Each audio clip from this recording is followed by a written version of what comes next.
This episode is one of the hardest episodes I've ever done. It's raw, it's vulnerable. This is a story I couldn't keep silent any longer because I know that by sharing it, it can help other people. And I hope that it will. Please share this with anyone that you know that is silently struggling and doesn't know where to turn. Because that burden of silence doesn't have to be carried alone.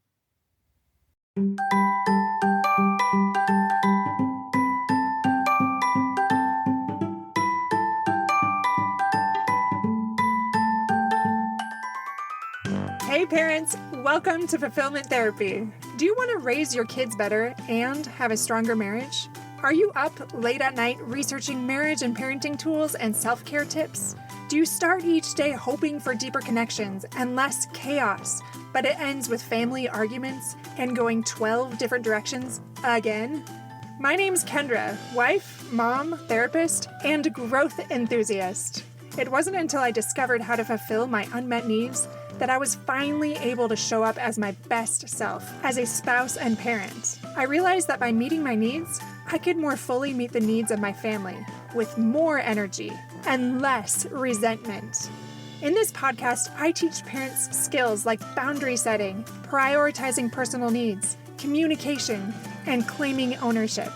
Just like my clients, you'll be shocked by the improvement in your marriage, parenting, and personal life when you focus on fulfilling your important unmet needs. Ready to prioritize yourself so you can quit mentally throat punching people? Then grab those earbuds and head outside, and let's walk and talk.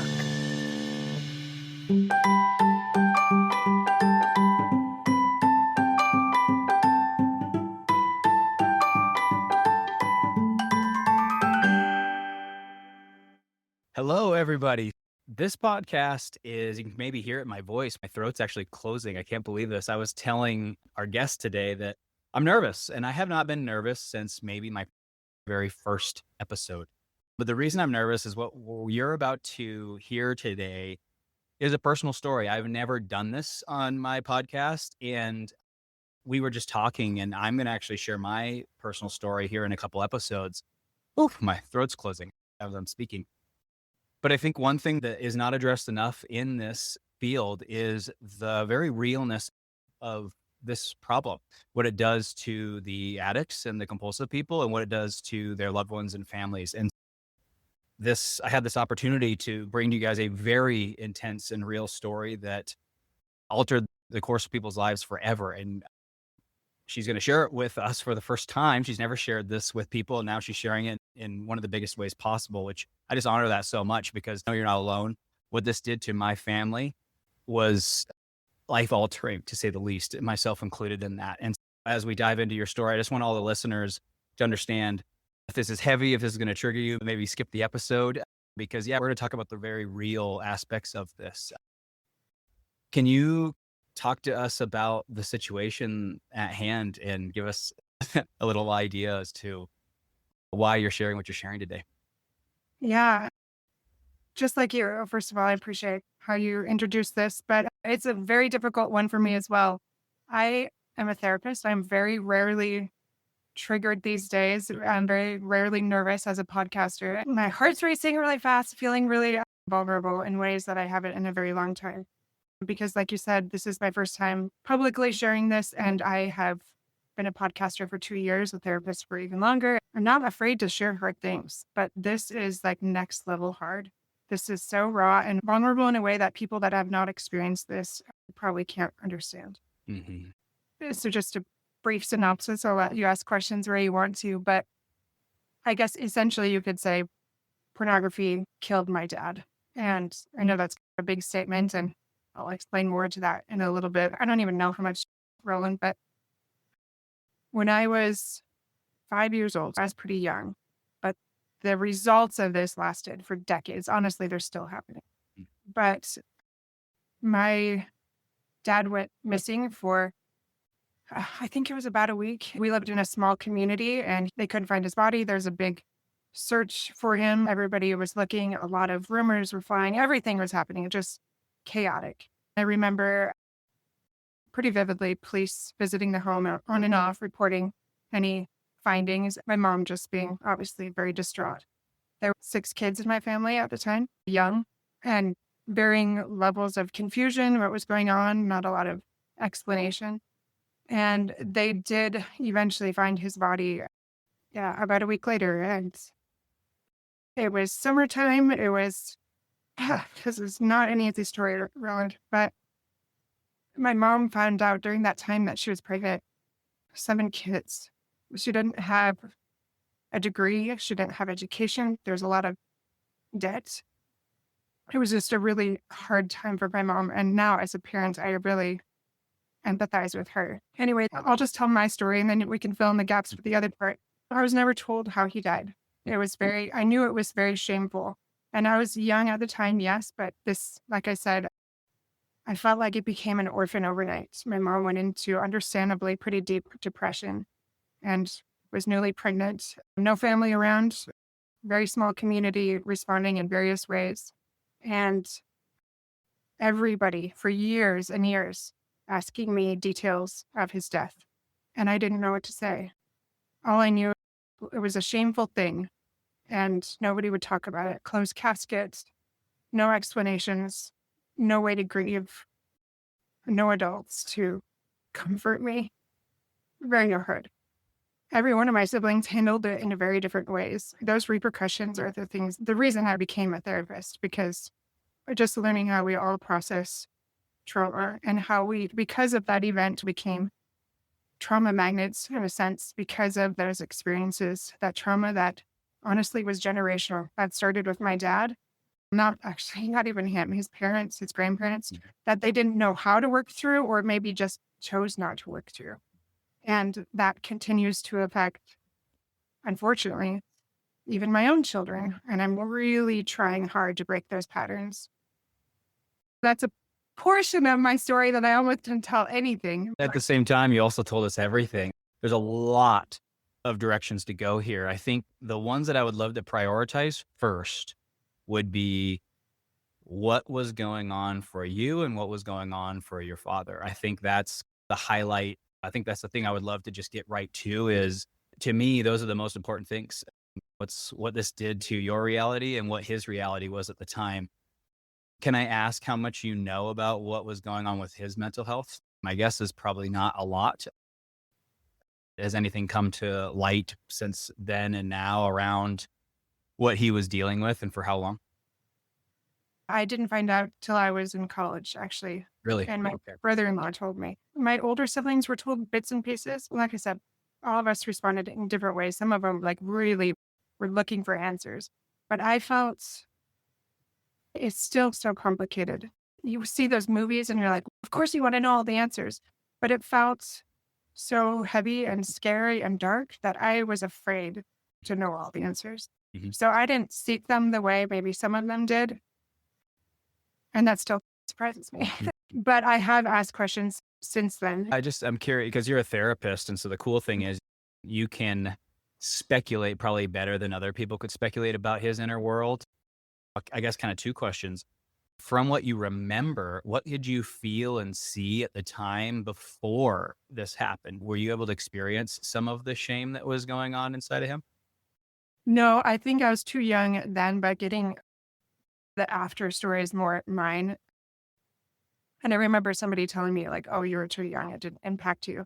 But it's interesting, even my 2-year-old sister and my fetus brother impacted him the most. I don't remember much about my dad's mental health. I just asked a lot of questions to family members after that, much later, actually. What he was like, how that all went down. I can share like what happened. He had experienced a lot of trauma in his early life. He had an alcoholic father, and there was a lot with that. And a lot of abuse, varying kinds, stories that I won't share because other people to tell. But he learned pretty early. I don't really know the age. I don't know if anyone knows when he started looking at pornography, but I see pornography as the gateway drug. Mhm. And from there, he went into the military and he learned about autoerotic asphyxiation. Mhm. You know much about that. Yes. And I don't know how much you want me to share on here about what that is either. Yeah. I think you probably should, because I think people need to understand, and most listeners know, this stuff progresses and your brain's really smart. If your brain finds a way of getting more of what it wants, regardless of whether it's risky or there's legal consequences, life, health consequences, if you're comfortable sharing with it, I know it's painful to talk about, but at the same time, I do think people need to understand what the brain's capable of when it wants what it wants. And I think that's the highlight of the story here is I really doubt that this was something that he wanted to start doing. My guess is he discovered it like a lot of us discover it, and his brain said, wow, this is more efficient. This is a more efficient way of the other thing. I'm going to start doing this more and more often. And it progresses, unfortunately, to the point where, just like my story, there's legal consequences and health consequences, and in your case, fatal consequences. If you're comfortable sharing with the audience, I think it would impact people to understand how this thing evolves.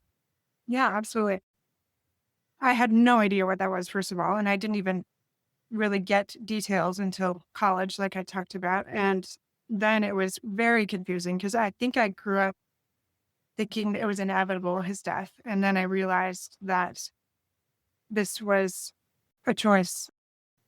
There's debate on some of that even, but it was a choice that he started this, I don't know, habit, what you would call it, but where he learned that if you restrict airflow, like you can suffocate or choke, do different things, whether with a belt or a rope, all these different methods potentially, but where you restrict airflow and you begin to pass out, and you combine that with climaxing, sexual arousal, and it really intensifies it. Mhm. Now, I never heard of something like that. So we're talking masturbation here, so like where you're able to combine that with that passing out, it creates some sort of high. And I personally have never experienced anything like that. I don't know how addicting it is, but from what people have told me, it's very addicting. Mm. And the other thing that people told me that have made this even more complicated is that the more people that know about this, the more deaths there are because a lot of people don't know about it. So then I also felt like this next layer of, then I definitely can't talk about it. It's going to kill people. On so many levels, I can't tell you how complicated this grief was. Not only could we not ever know about it until much later, but very hard to heal from it, very hard to even talk to family members about it. It's essentially just not talked about ever. And so this grief just gets stored in your body, and it's just insane. And my heart goes out to anybody that has had I haven't ever met anyone that's had a similar situation, but even if they had, people don't talk about it. Mhm. So it'd be something maybe like a forum or something that people might mention it. But I have my entire life felt so alone in my grief. And you know how many people ask how your father dies? Like everybody. And I feel like I'm perpetuating these lies, but I also don't know how to help people and save people and protect people. Like there's just so many layers of complicated grief here that began with my dad's story. And I just zooming out a little bit more, I alluded to it, but my little brother that my mom was pregnant with, I have so much grief with him too, because he grew up not being cherished. And I truly believe my mom did the best that she could. But he was number 7, and he grew up and he developed pretty strong addictions himself. And a couple years ago, I think going on 3, he overdosed on heroin. You can understand why I was hesitant to come on today, maybe. Yeah. And I so empathize with the fear, because I've heard the same statistic that, similar to experimenting with drugs, people hear about it, they become curious, they try it, and they become addicted. So I can empathize with the reluctance to share this, but at the same time, I also feel like I agree with you. I think the wrong thing to do is not share it. I think it needs to be shared in this context of, more than likely your father had the same experience. It was probably meant to be a one-time thing, and did not turn into a one-time thing. I think the nature of the story here is the progression that this goes through. And this is the biggest reason why I wanted to share this. I think it's not talked about, and I think that people are honoring the progression here. It doesn't stay at pornography for a lot of people. It progresses to a lot of things, and these things have huge consequences. And Kendra, I appreciate you sharing your story in that way. And I'm sorry that you had to share about what happened to your brother. I know that was not the point of the story, but at the same time, I think it's a really important piece to bring up. I think we need to look at the chain of events here. When we look at betrayal trauma, imagine what that can do to the children who are still in the home or the unborn children. And I think the impact this is having on me as you share it is when you said some people don't feel like it's a choice. When there's a debate around that, obviously everything's a choice, but I think the debate behind it is at the time his brain made the choice and decided it was worth it. But again, would he have made that choice in the right mind? That's the debate. Is it really a choice if the person's sick? I think the thing that has kept me the sober is what you're sharing. I think my brain doesn't care enough about me. But when I add data like what you're giving us, that makes me want to stay sober and not view pornography ever again when I hear stories like that. So it's bigger than me. I don't want stories like what just happened with you or this overwhelming shame and this progressing addiction to affect other families. And so I appreciate you sharing the details that you shared. Now back to you. This could be harder than sharing about others. But I do think it's an important piece of the story, if not the most important piece of the story, because you're here with us today. Explain to us the confusion. So now you found out this shaped your it's the reason you're a therapist, it's the reason you do the work that you do. Talk to us about that. What happened to your reality when you got this news in college, you said? What did this do to you initially? I want to know the whole breadth of it. Was there initially shame? Did you had to hide this and conceal it? What did it make you feel like? Talk to us about the initial kind of discovery and what happened to your reality at that moment. Yeah. I think, again, very complicated, very all over the place. It truly felt like I was grieving for the first time. That lodged, stuck emotion, that trauma was really needing to get out. So I remember, these are random details, but I was like sucking on a candy when I was told, and I started like choking. I was like hyperventilating. I was crying so hard. And I was like, this is such a big response for something that happened so long ago. But I realized that even though I didn't know details, I knew enough, and it had shaped so much of my life. I was incapable of a healthy relationship at that time because of all of the repercussions of that. I said, like, we're trauma magnets, which is a really normal thing that happens after something big like that. Incapable of having healthy relationships with men and feeling really fiercely independent, where I'm still trying to navigate that, not having parents throughout all that. When I found out, it was interesting. Like, I stopped being so angry with my mother, even though I felt lied to my whole life. I instead felt very conflicted, where I'd put my dad on a pedestal, and suddenly I was mad at him, but I was also sad that I was mad at him, because I can't imagine dying in that way and knowing what you're leaving behind with your family. Like, my heart really goes out to him. I don't know if you believe in the afterlife, but I think it doesn't matter about heaven and hell. That would be a personal hell. Watching the ripple effect of your choices and not being able to rectify it, not being there to clean up that mess. And instead it went to everyone you love so much. So I started therapy, Yeah. which was very important. And I did that throughout my bachelor's and my master's, and I was determined to stop these generational patterns.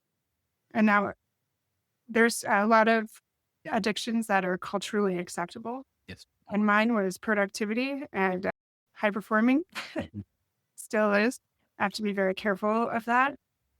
But all my family members developed different ones, some more adaptive, some less. And I patted myself on the back a little bit for some of mine, but now I don't see it that way. Now I'm still like trying to set those things down and heal and be honest and transparent with my kids and heal so that it stops. I'm so tired of this pattern that's been existing for generations.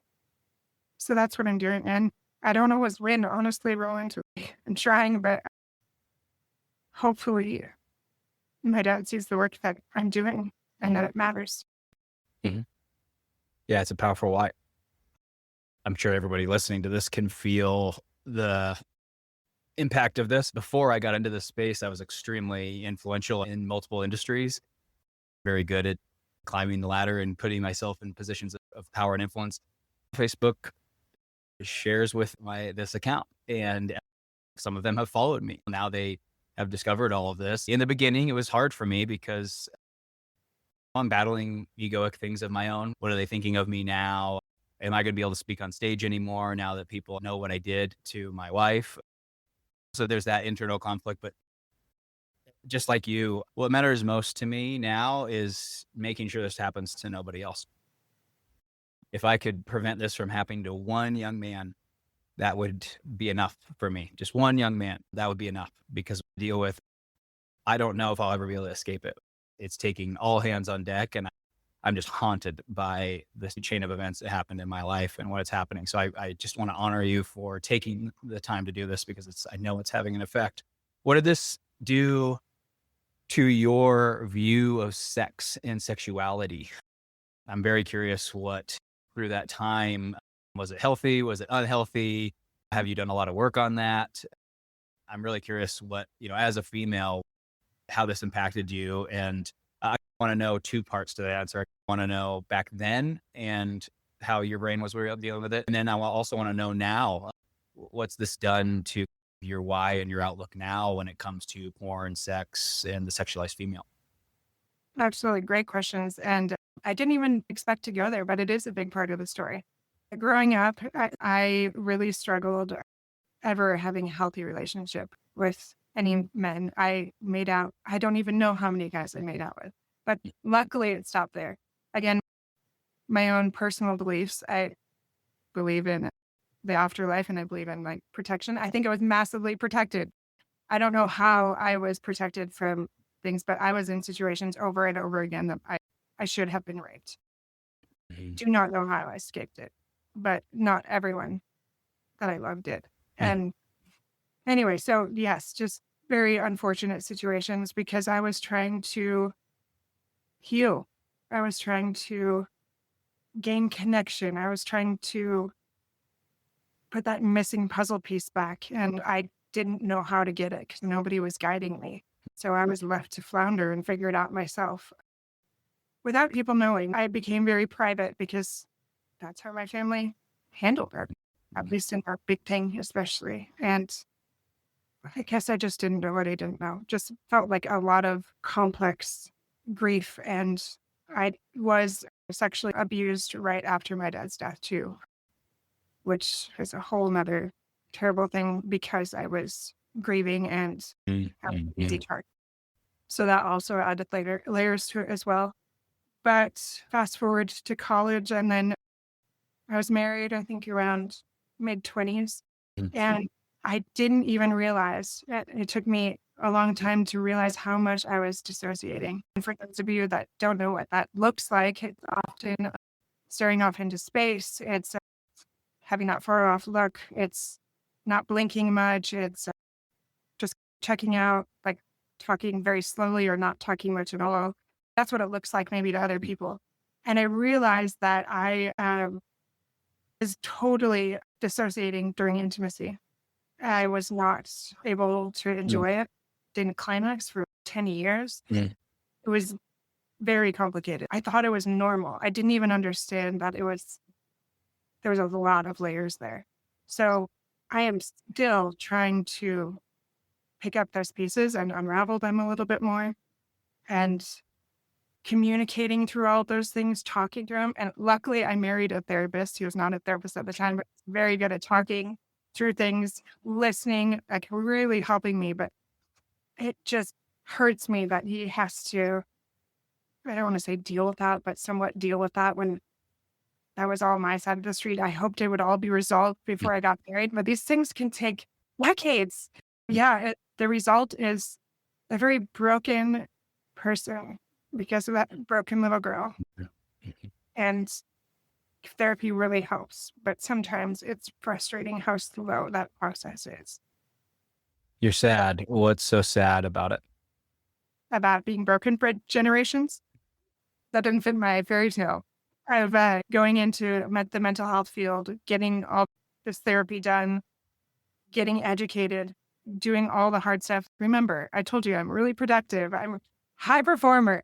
I did all the work. I checked all the boxes. And man, I just was still a little bit messy. Mhm. And Mhm. that was hard to swallow. Mhm. I resonate with that. I've often said, I think I might have even said it on your podcast. I don't know if I've had sex yet. I've had a lot of intercourse, but I don't know if I know how to have sex. I think I've had a little bit of it now in recovery, that there's really connected, vulnerable, intimate moments where it's really not about the sex. It's about the eye contact, the feeling in this exchange between two people. But if I'm completely honest, it took me up until just the last 2 years to be able to start having that. And I had a lot of intercourse before that. And that's what makes me the saddest was I'm sad for myself for not being able to have such a critical piece. Sex is such a critical piece of existence. It's a very needed experience for all of us. And how deprived I was of that and the effects that was having on me, unknown to me. Because to your point, it was normal. I didn't know any different. The church that we grew up in had it was just sex was always a thing to avoid.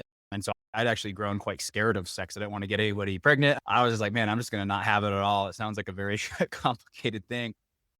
I can speculate what effects that had on me long term. And I think I'm the saddest for my wife because I think she isn't as broken as I am in those ways. And I think I'm unintentionally depriving her of some really connected sex that is still to this day hard for me to have because of, to your point, the decades of the trauma.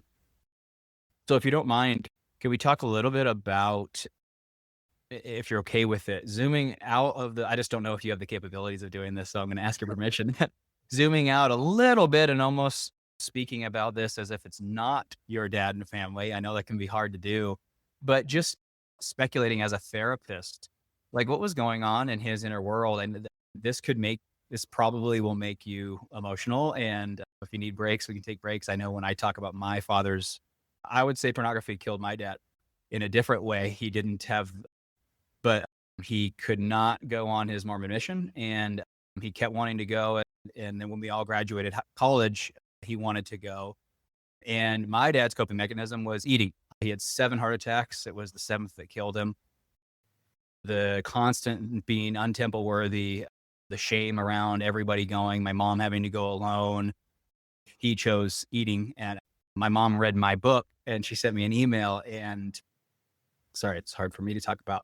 She sent me an email and said that, yeah, she feels like his compulsivity was why his career never flourished, why he constantly just told himself that he was just this worthless piece of junk, that the world would be better. He would joke about how no one would come to his funeral. No one cares about him. And it's just, I want to go down, if you're okay with it, I would want to go down that speculative rabbit hole of maybe what it was like to be your dad, because it's a huge burden to bear. Of course. Yeah. I'll fill in a couple gaps a little bit. He was a very good man. He was an incredible father. And I think that made the loss that much more keen. Yeah, I just want everybody to understand, for the guys listening to the women listening to this, your compulsive behavior is not a measure of your character. I'll tell you right now, my groups are full of every single man is a beautiful, giving man who wants to be as good as he can. So I just wanted to mention that. I know these men often get criticized for their character, their lack of integrity. They're called many names. I just want to say I'm offended every time I hear that, because someone's actions and their character are two different things. And I think there's probably a part of me that wants to defend that, because I think there's that assumption that he was disgusting or something. Right. I don't know. And maybe that's just my assumption, but that's the feeling that I got sometimes. Anyway, so really great father, a good man on so many levels. I don't know the timetable because I haven't sat down for a whole nother story, but I haven't talked about all the details with my mom. But he did tell her about this at some point, and he was more transparent. And she did see the bruising on his neck sometimes from doing this. And he would do well for a while and then relapse, and do well for a while and relapse. But this was in the 80s when there was like no help really. Help back then too. Oh, absolutely. And for listeners probably don't know this, but this is also something that a lot of people will just say is suicide when it happens. Right. We all felt uncomfortable saying it was suicide. That's like intentional and somebody taking their life, and he wasn't intentionally taking his life. So it was just so complicated. But anyway, what was going on for him, I think I'm certain a lot of shame, especially knowing that this is a very dangerous compulsion and that it could potentially take his life. Likely would. He had dreams about this. He knew that this would be his undoing. And it just felt like that Achilles heel, that thing that he just couldn't find a way through. I know that it was hard. I know my mom tried to help him, and it would help for a little bit, but just never long enough. There's no like groups or anything like that could keep him accountable or any help. So I think from the therapist standpoint, yeah, just it's so hard to separate the two because of knowing his story. But I think I told you this last time too. When I think about people with addiction, I think about the child self. I do that so much in my trauma work with people. And I think especially about my little brother. They were different addictions, but because I didn't get to talk to my dad about his story, I wish I could have. But I think about my little brother, and the last conversation I had with him was this plea to get help to work through that trauma, but like a loving plea, not this like nagging plea, that those shadows to work through. And I know very well the heart of my brother, and I imagine it's very similar to the heart of my dad from what everyone has told me. And just this deep desire to get healing, but feeling so stuck. Like, how can you get through that? I've even felt that. Like, how can I set down that high performance, that productivity sometimes that complicates things? And now I really try to do all I can, but sometimes it feels impossible. Like, my brain is broken for good. There's nothing I can do on it. I just want to throw up my hands and give up. But I just continue to do the work, honestly. And I also am doing everything that I do, just like you said, to help, even if it's just one person. And I'm surprised that I didn't go into addiction myself, like helping people through addiction. And I'm not exactly sure why, but I chose instead to focus on deepening fulfillment and creating like almost the positive psychotherapy lens of, okay, we all have these things, these maladaptive things that we go to, or escapism, right? Every one of us has that. Anyway, so I'm working through those things and finding like Maslow's hierarchy of needs. I think I went on a giant tangent tonight. And You answered both. I think in the end, you hit on two great things. His inner world, I think, and that's the whole reason I wanted to record this. And the whole reason I think that you wanted to record this too was how many people aren't getting help because they feel like they can't. I Googled this. Unlike your dad, when I was doing this, we had the internet. And so I remember I Googled how to stop my behavior before I told anyone. This is before I even had gotten arrested for it. I was 13 years old and I knew it was not normal. I was ashamed of it. I hated it. It's like this thing living in your body that you hate. And I think the big reason I wanted you to come on, and I'm glad that you did, was we need to talk about this. It's so unfair that you can tell people about your alcohol addiction and your family will come to you. What do you need? How can we help? What do we need to do together as a family? You can have a heroin addiction, a cocaine addiction. You can have a gambling addiction. You can have an eating disorder. You can have a workaholism. You can have an addiction to social media, video games. Every other addict can get help. And they will statistically, not always, depends on the family, depends on your friends, but a lot of friends and family, the ones who love you, will rally around you. That doesn't happen with this. And I also, a lot of people say not to worry about that, but I empathize with the guys because I'm always like, don't gaslight me. I know what they're going to say when they find out about this. They're going to look at me with that look. I know they are. And so I think you brought up the point that I really wanted to hammer home is You can't get help for this. And that's why it progresses and progresses. How nice would it be if you knew that your pornography issue was compulsive? How great would it be that right there, before things got worse, you could be like, "Hey, honey, I got something I got to tell you. It's really awkward to bring it up, but I've been watching pornography and I've been watching more of it, and I really need to get help. And I want your accountability." How great would it be if you could come to your spouse like that? And it's just, we don't live in a world where that is the case. And I think this thing progresses to the point where it gets to very dangerous levels because of that. So I think you totally spoke to the point that I'm the most passionate about, which is the whole reason I had this podcast, was this is something we need to talk about, because if we're not careful, I think all of us start. I remember when I asked my dad about prostitution and he told me what it was. I don't know, 12 years old. I was like, "That's gross. Guys pay a woman who had," I was like, "That's disgusting. I can't believe that." And then I became that guy. And so I think that's the thing, is it's easy to say, "Oh, I'll never do that," or "I'll never get to that level." Every person who got arrested for child pornography and did time in jail, all was once a person who said, "Ew, child pornography, what kind of pervert does that?" And then they became that. So I think I wanted to take a moment to highlight that. I don't think your dad ever imagined his life going the direction that it did, and certainly ending the way that it did. And I think, again, I can't promise anything, but I do think that if this was more of a discussion in the community, when it started getting to a really dangerous place, would it increase the likelihood that he would be brave enough to ask someone for help? I would like to think so. Again, not everybody. We can't make people own their compulsivities or their problems, but I would say there's a lot of people who seek out help in every other way but this. And so I think you spoke to that. And I liked how you spoke to yours, because again, addiction is one option. You can escape your life or you can lean into life. You always have two choices. But again, I think the shame kind of forces all these guys to go into the dissociation, lying, rationalization, hiding place. And unfortunately, it gets worse in that place, not better. So my favorite question, and the one that I really can't wait for you to answer, is I really want you to just deep dive into your core, your mission. You have such a fire in you when it comes to this issue. Describe what you would love to see within the family unit. This is going to be a long answer. I want you to describe the family unit, women and men, all your why for all three, because I think you have a different set of why of what you would want for families, women, and the men dealing with this. Take it away. My why for family, oh gosh, they're all pretty intermingled, but I'll hit family first.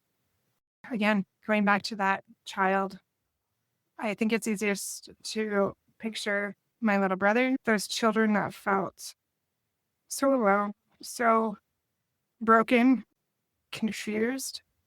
And my why is helping those people, or potential people, those potential children, from being in that position in the first place, to people that, like you said, that are leaning in, family members, namely parents, or if you don't have children, those adults that can lean in to their fears, their pain, and start taking ownership.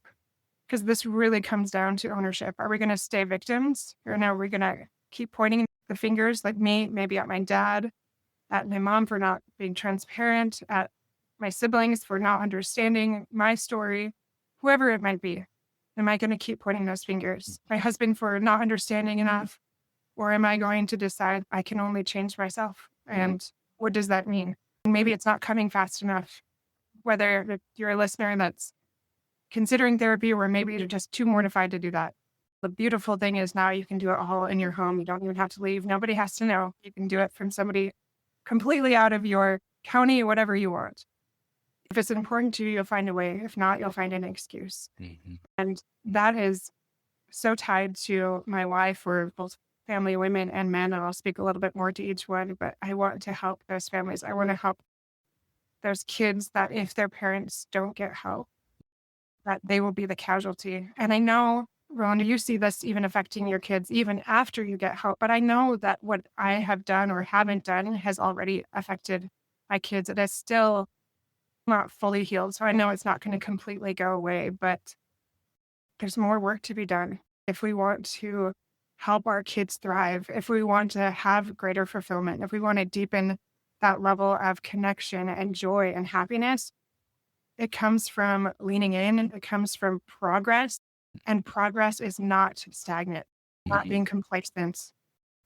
There's so much power and energy. That's why I love the work that I do, because it's about motivating and recommitting people to doing this hard work, even though, man, Roland, it is not fun, so many levels to come on and share some of these really hard things, my own shadows, my own failures in all of this.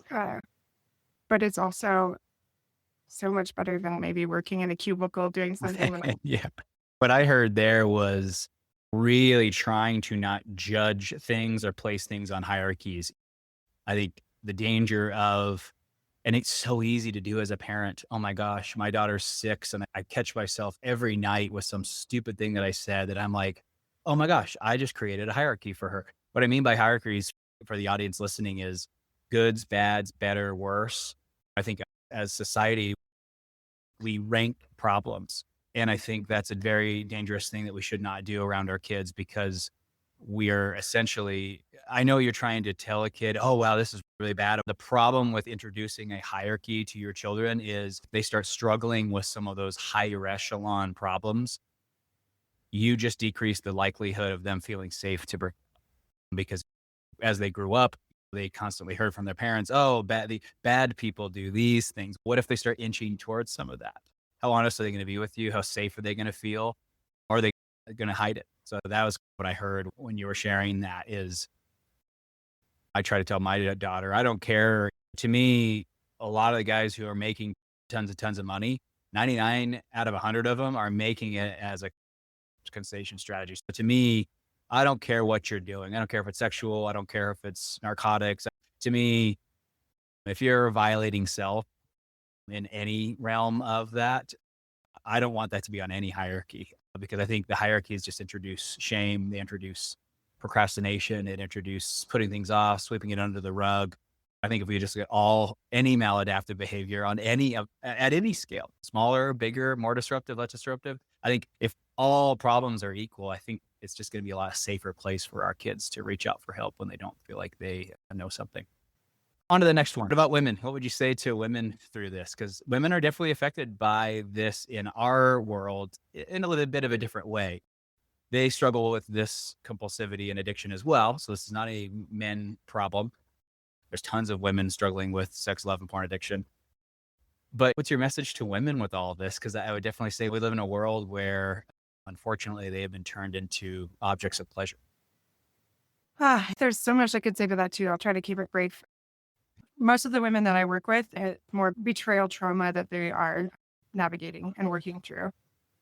It's easy to be critical, say my mom, my dad, and ultimately, like, I tell women that I work with, and I tell myself all the time that everyone has their own story, and to focus on what you can do to heal from yours and what you can do to prevent that from passing that on generationally. I know we've talked a lot about that, but that is so entwined to all of that. So to women, my hope is that same thing, men and women, that they will lean in and they will recognize that you can only go so long being mad and angry at your spouse, your dad, whoever that perpetrator is.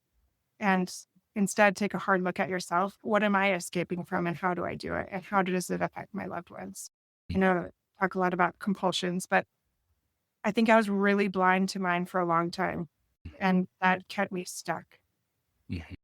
Now I have a lot more compassion for anybody in this situation, because I'm one of those people too. Yeah, I love that piece. And it's always sensitive around betrayed partners, because it's got to be one of the ugliest traumas I've seen. It can really change someone's life, potentially forever.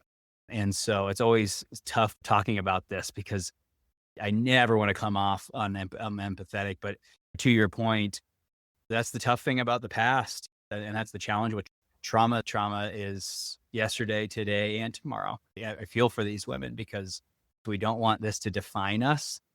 But at the same time, you can't really help the trauma that's living in your body. It probably will show up tomorrow, and it probably will show up the next day. But I liked your advice there of owning it, leaning in. I know I would. If there was one thing that I could take back, I could only change one thing, I can tell you unequivocally, and I think all the guys in my group would do it. If we had one little card that would erase one aspect of this, all of us guys would use that to undo what this did to our wife. It was not my intent. I know this sounds insane, but I never wanted her to feel this way. I never wanted this. And I know it sounds stupid because to her, it's, how'd you think I was going to feel?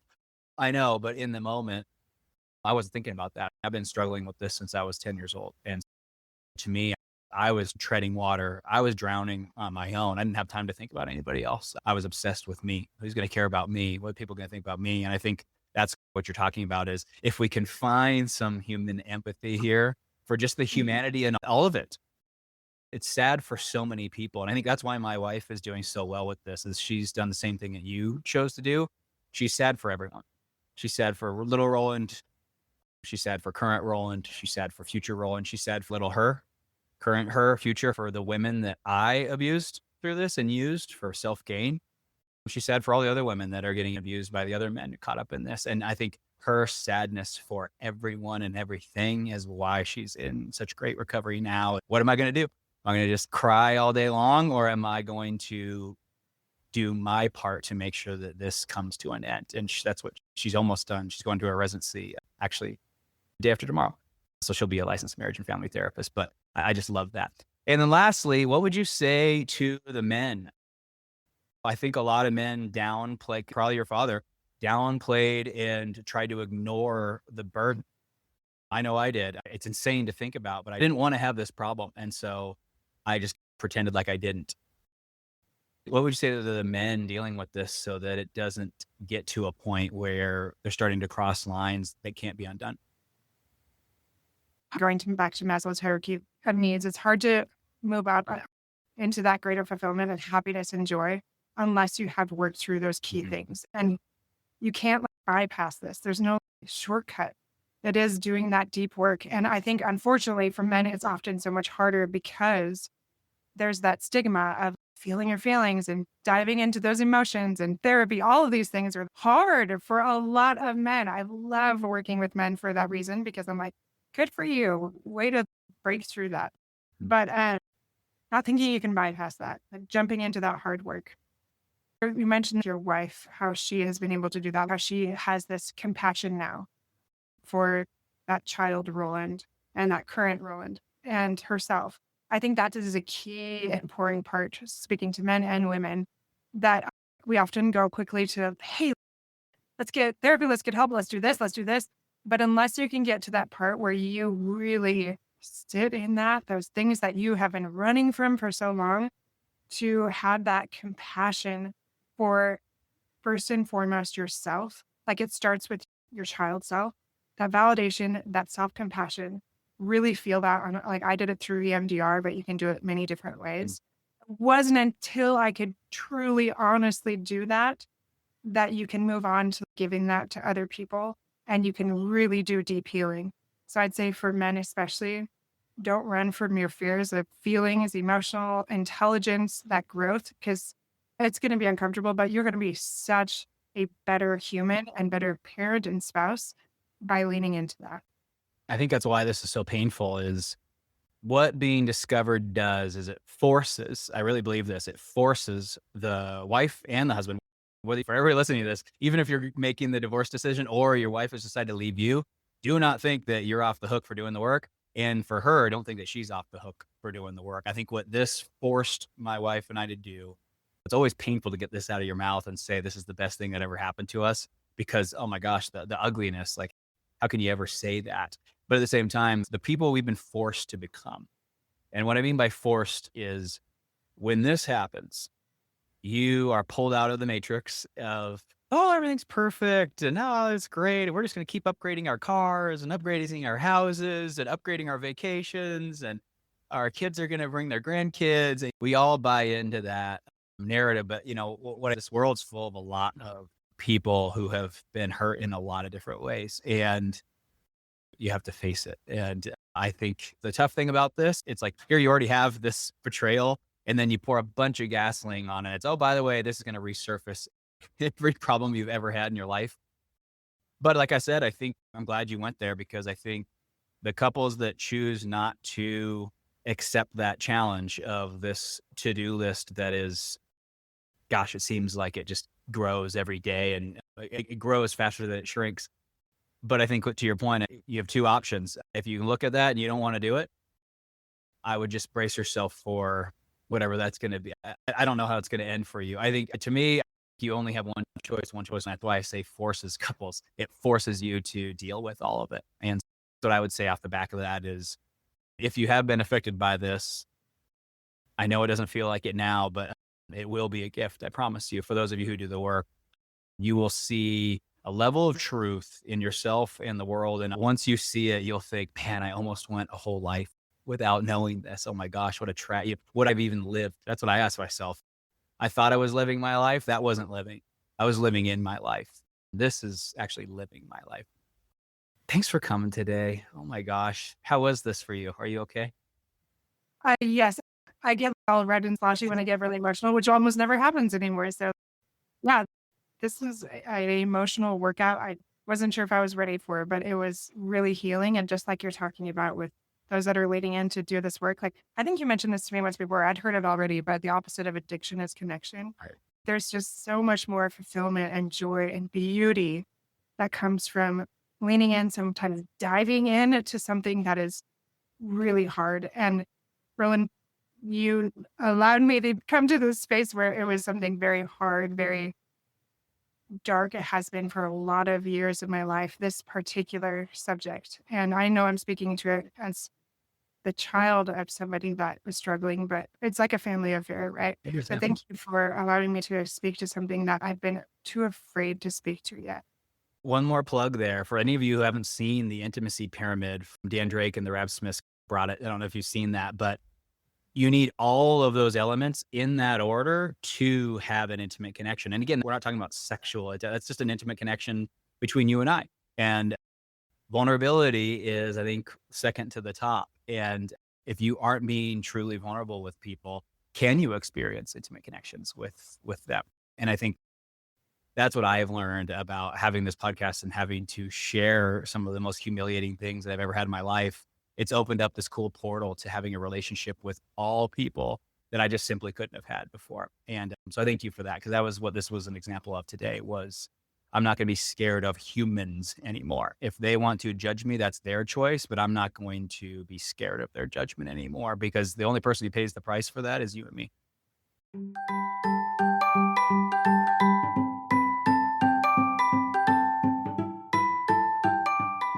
Hey friends, I hope you enjoyed today's episode. If you did, chances are someone else would too. Would you take 30 seconds to share this with a friend who's looking for greater family fulfillment? And while you're sharing, tell me what you think about the show by leaving a review on Apple Podcasts. It refuels me when I hear this podcast is helping you, no matter what your house or your hair looks like. I'll meet you back here every Monday and Thursday morning for more episodes. Until then.